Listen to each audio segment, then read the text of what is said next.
The XDP Duramax Fuel Filter Delete allows you to get rid of your factory fuel filter after installing an aftermarket fuel system in your truck. The XDP Fuel Filter Delete simply installs in place of your factory fuel filter. It features a billet aluminum construction and a durable black anodized finish for a sleek look. The filter delete is machined for an O-ring up top to seal tightly against your factory filter head, and it's also pre-drilled and tapped with a 1/8 inch port so you can easily monitor fuel pressure.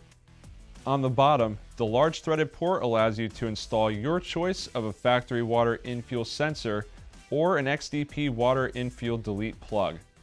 Remember, this product can only be used in conjunction with an aftermarket fuel system that provides filtration.